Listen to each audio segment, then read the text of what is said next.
Hi, this is Kylie Coo. Welcome to my studio. I have what I think is a fun little mixed media project for you today, and it's one that you can do with basically any types of media. So whether you have watercolour paints, acrylic paints, markers, whatever, you can adapt this to suit what you have. I'm basically taking a sheet of A3 paper and I'm going to cut it into 3 long strips. Now, I had in mind that I was going to make one of these into a kind of Concertina accordion style journal, but that I was going to do the work on it first and then fold it.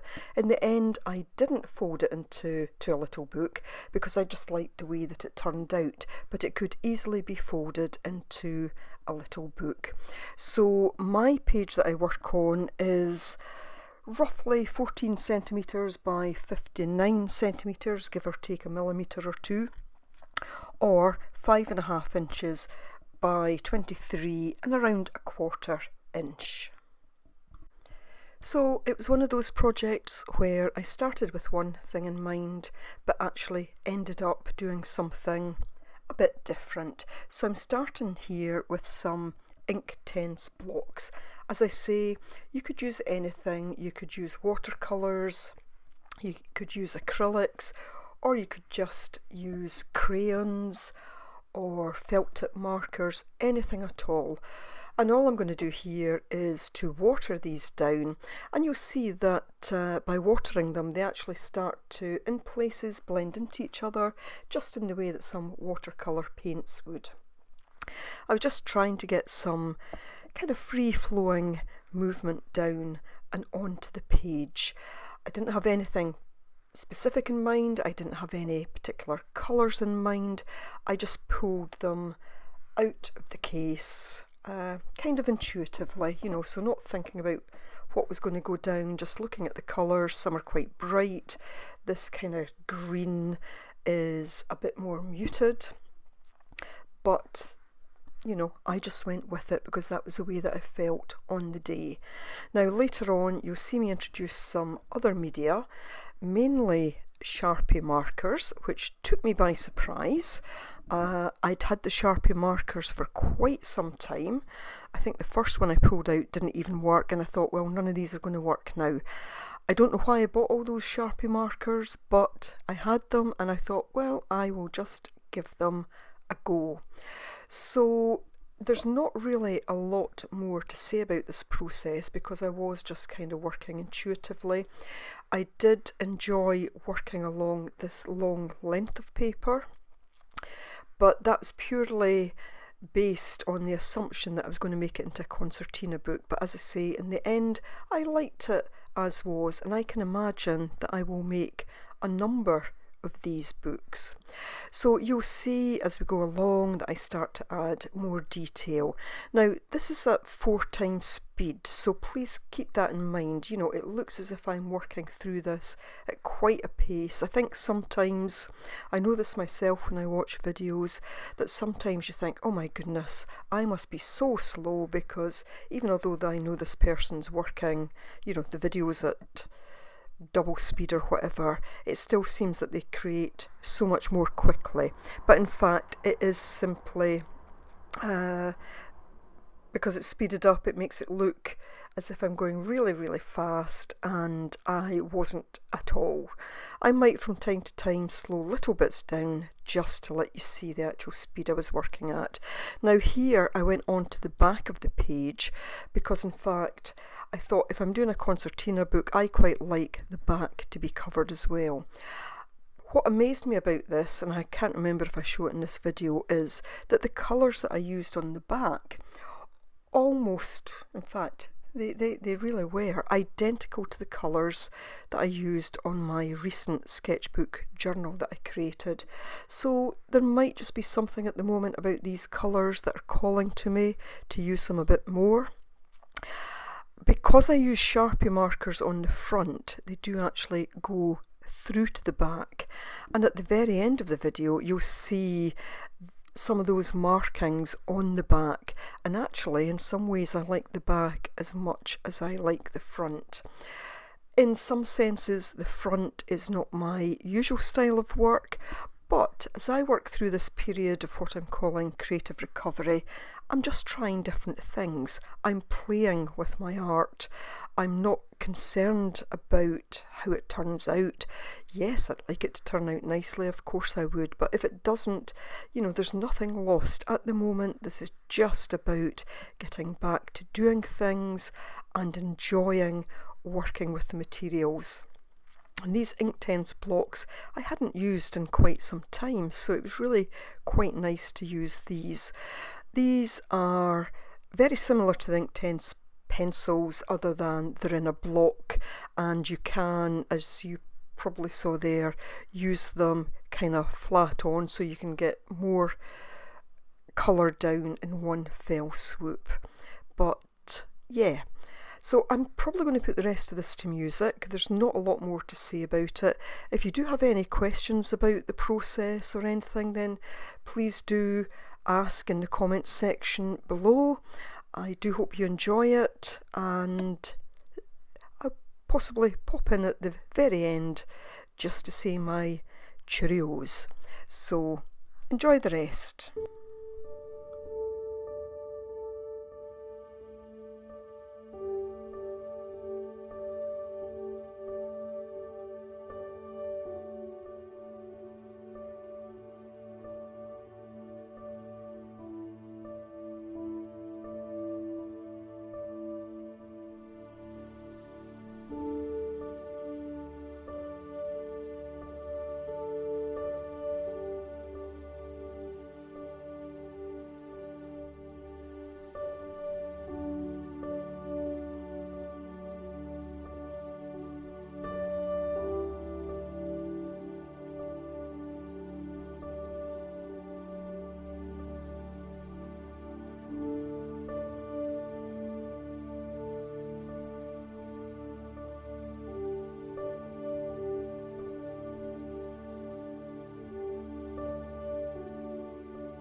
I probably could have worked on this for hours more, but here I am looking at the back of the page and really loving the way that it looks.